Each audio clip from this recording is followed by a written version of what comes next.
Most of the excuses you keep telling yourself on why you're not where you want to be is just a coping mechanism that we formulate to make ourselves feel better about where we're at in lives. By the end of this video, I want to go over a lot of the concepts that I've been chewing on or thinking about lately. And I want to basically just make like a video reflection of why I'm not where I'm supposed to be at the age where I thought that I would already be much further in life. I was listening to this interview by Tim Ferriss, and he was speaking with Charlie from the Charisma on Command YouTube channel. If you haven't seen any of his videos, he usually goes about like the characteristics and a lot of like the tonality or the way you speak to strangers, and just basically overall breaking down charisma into a science. If you guys haven't checked out his channel, I would really recommend it, especially if you're not that socially sensitive or socially aware at the moment, or you kind of just want to get better at speaking or making friends and influencing people. Now, in the video, he basically goes over how Charisma on Command wasn't necessarily his first venture. He actually started with a blog post, and he spoke about how it took him forever or a really long time to actually write this blog post out and finally publish it. He kind of explained the process of it going like just simply clicking the publish button and literally running out of his dorm and into the street simply because he was that anxious of what the response would be on his blog post. After a couple of hours went by, nobody saw it. Then a couple of days went by and nobody saw it at all. And then a couple of months went by later and still nobody saw it. And it was only then when he realized that most of the effort that he kind of like put into thinking about what other people are going to think about him when he posts it, who's going to watch it, who's going to read it, what the response is going to be, if it's good enough overall, he kind of realized that it was just a waste of time. And if you're kind of new to this series, this is me just trying to get a little bit more comfortable in front of the camera and speaking to you guys. And this was kind of like an issue that I had when I barely started. And I'm by no means where I want to be, but I did learn a lot of things along the way. I'm already on day 7, and I've already invested a little bit more than the amount of time that I've invested over the 2 years. Now, the issue with this 2 years, I really have like 0 views to kind of like show for it. And I used to overthink a lot of these things. Like, I used to want to make like original content. I used to want to make sure that what I was saying actually made sense. And basically, I was trying to come up with a groundbreaking like topic that not a lot of people that I usually watch touch on. And I kind of like found myself like running into the same questions or like running into the same issues where I was mentally holding myself back because I was worried if somebody I knew ended up seeing these videos. And there's a couple of things that like I kind of want to touch on. First of all, you're not as important as you think you are. And I know this kind of sounds like I'm talking down, or I'm talking down on even on myself.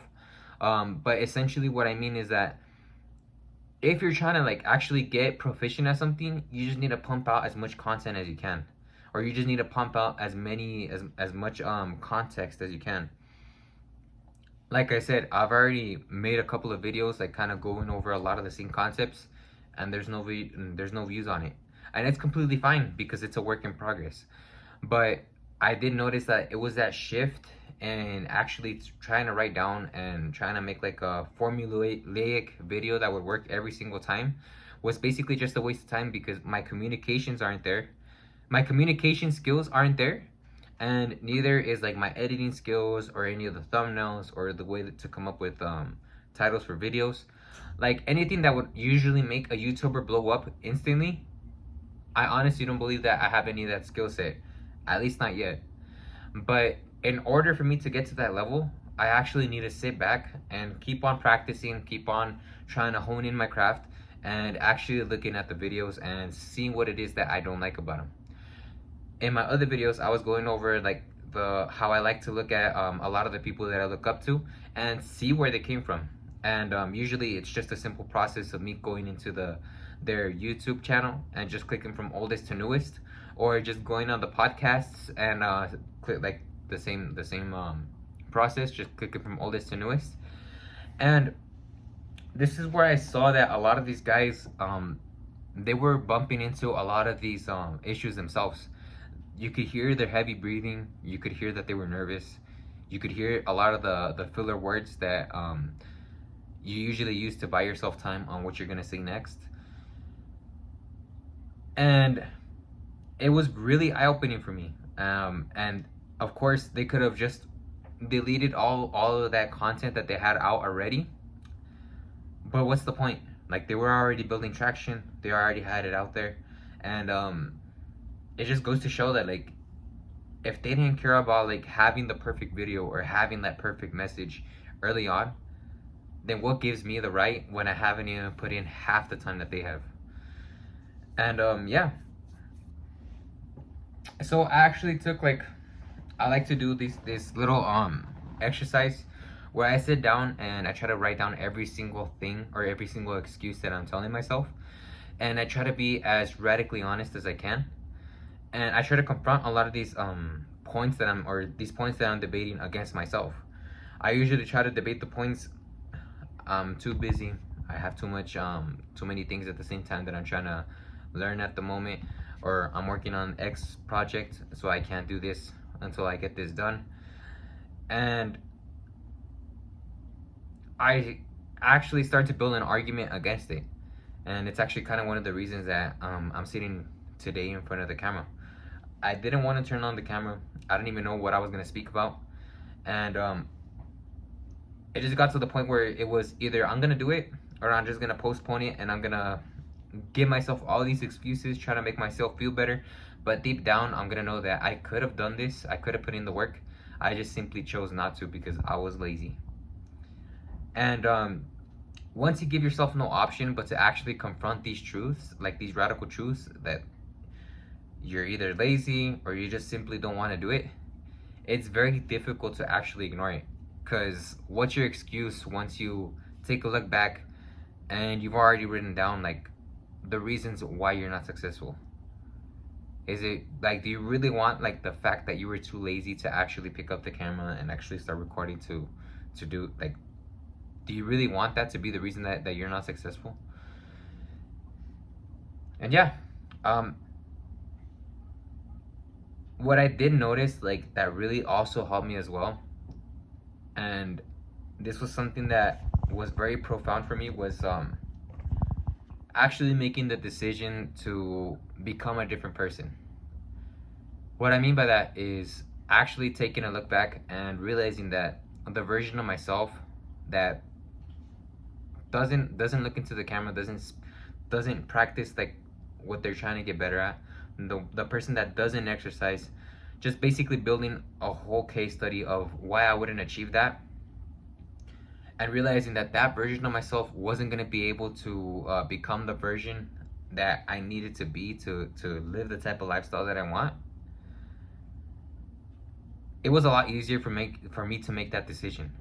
It kind of like pushed me over the edge, and I finally told myself, it's either this or nothing. Like, it doesn't matter how embarrassing it is. It doesn't matter how cringy it may seem at times. It doesn't matter how many times I'm gonna stumble and I'm gonna stutter in front of the camera. It doesn't matter how many times I mess up. It kind of got to the point of no return where I decided to basically essentially go all in and finally decide to do this. So this is my biggest piece of advice for you. If you're on the fence about actually going in on something, it doesn't matter what it is. If it's I keep on going over the same things, but if it's getting in the best shape of your life, if it's going for a certain career, if it's actually like working under somebody, make sure you put in like your 100% in. Because what I did notice is that like I was tiptoeing, and you can see that in my other videos, that I would only do like 5 minutes here, 5 minutes there, and it would be months apart. And that's basically just a cop-out. Like, you're just giving yourself an out on just kind of like justifying why you suck at something. So make the full decision and finally tell yourself, you know what, this is gonna be the moment that I'm gonna become a different version of myself. And what that looks like is simply promising yourself that there's nothing else that you're gonna do. Like, there's no other project, there's no other business venture, there's not gonna be anything else that you're gonna work on except that specific project until you get it done. Like, until it just becomes something that you can finally be proud of. And that's essentially what I'm doing with these videos. I know I'm repeating myself a lot. Honestly, most of the times, like, a lot of this information is very repetitive, and that's mostly because I want to buy as much time as I can, because I want to finish like those full 20 minutes, but I still want to make it somewhat valuable. So if you can actually sit down and actually be honest with yourself and tell yourself that you're gonna do this, the only other step is to actually research other people that have already done it. Like, don't try to be original, don't try to come up with something like groundbreaking. Like I said before, I spent so much time like just banging my head against the wall, basically trying to come up with a good video concept or some good like talking points that nobody else has touched. And like I said, it was basically just a waste of time because nobody saw them anyways. But if I keep on working on this, if I keep on working on being more charismatic in front of the camera, eventually I'm going to be able to redeliver those messages in a more proficient way and in a more attractive way to actually gauge your guys' attention. Once you do that, like I said, do your research. Like, I know it sounds as simple, like right now it just basically looks like I'm breaking it down into simple steps, so I'm just basically speaking in front of the camera. But essentially what I'm doing is I'm trying to look at other people that have already done what I want to do, and I'm not trying to reinvent the wheel like I said before. I'm basically just trying to follow in other footsteps of other people that have done greater things than me. And if you're gonna do anything in life, like that is gonna guarantee your success, it's gonna be this: look at other people that are already at levels where you want to be and start implementing a lot of things that they do. It's one of the reasons that I really like to read on a lot of biographies.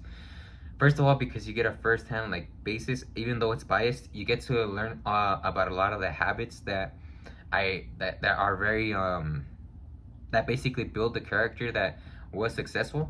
And second of all, it just basically, like I said, like I keep on using this term a lot, it really humanizes the type of person that you look up to, because you know that they came from a certain origin, either worse or around the same origin that you were at before.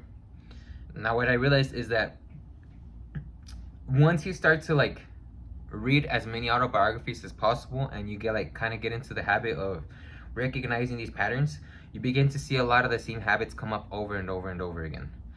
One of them, I think it's more than obvious, is most of them were voracious readers. So a lot of like the information that they had already gotten it from somebody else. So they kind of like shortcutted their learning curve, and it helped them like supersede a lot of the idols that they were looking at. And just like off the top of my head, I know that Rockefeller liked to do this. I know Napoleon liked to do this. Elon Musk was a voracious reader, and so was Jeff Bezos. Those are just 4 off the top of my head that I can think about that would really read a lot. And yeah, so the only other thing that I could speak about is become the type of person, like I keep on emphasizing this a lot, like the version of myself that doesn't want to do this, that doesn't want to sit in front of the camera, isn't the version that's going to be able to provide a lot of value for you guys in the future. But the version of me that is gonna take the time to actually sit in front of the camera and actually speak to you guys, it has to be a completely different person, like both from ambition, both from the type of feelings that he gets from sitting in front of the camera. And I have to start identifying myself with this type of person. Even though I hate being in front of the camera, even though I really don't like speaking all that much, it is something that interests me, and it is something that I really want to get better at. So the only other step besides looking into like the people that you want to follow, like if you want to follow in their footsteps, is to actually start identifying you with that type of person. If you were a millionaire right now, and if you were to look at another fellow millionaire, I know it's gonna sound like a really stupid analogy, but you would look at them very different if your bank accounts were compatible. If you were to meet a millionaire right now and you only have 50 bucks in your bank account, there's obviously going to be a huge discrepancy in value in how you perceive them than if you were to have the same amount of money.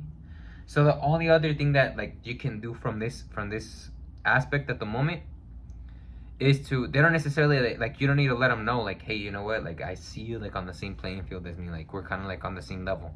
But what you can do is you can mentally see yourself like in the same shoes as them. You can start to be like, yeah, you know what, instead of like looking up and kind of like always staring at the Bugatti or at the Lamborghini when you see it on the road, it has to be like just another day for you. Like it's just, oh yeah, like you're just gonna identify yourself as the type of person where that wouldn't be something extraordinary, like that wouldn't be a highlight of your day. Now the reason you begin to do that is because you're gonna begin to move like those people. You're gonna actually begin and it was kind of funny because when I first started my cut, I was speaking to my girl, and this is kind of like how I would confront a lot of like the things, especially like with my diet. The first thing that I would ask myself is, would the athletic version of me eat this type of like food at the moment? Like, would the athletic version of me eat chips like this late at night? Or, and it sounds really dumb. Like it sounds like something that's kind of like, yeah, like it sounds very childish. But I noticed that it was a lot more easier for me to actually stay strict on my diet and not fall off the wagon so fast. And I mean, this has been a struggle for like a couple of months, but I'm already close to like losing like those 10 pounds that I was struggling so much to lose for a really long time. So I know that this stuff works. Once you start identifying yourself with that type of person, keep on asking yourself as every single time, like if you're trying to get financially better and you're about to buy something that you don't necessarily need, ask yourself, is this something that the millionaire version of me would buy? Or would they kind of like either save it and just buy either something better or something that's going to be more beneficial for them in the long run? And yeah, so if you're going to keep on reading, like I said, I know that I spoke on a lot of the successful archetypes, or like a lot of the successful people. And usually what they do is they're very voracious readers. And I did try to become a voracious reader for a really long time, and I got to the point to where I was reading a book a day. But what I did notice is that not a lot of it stuck, and most of the content out there, like most of the books that you're gonna see, especially nowadays, unless it's like a very practical manual like on how to do something specifically, it's mostly fluff. So that being said, I would really recommend that you look at the bare bones, like at the table of contents, and try to see what the book is about.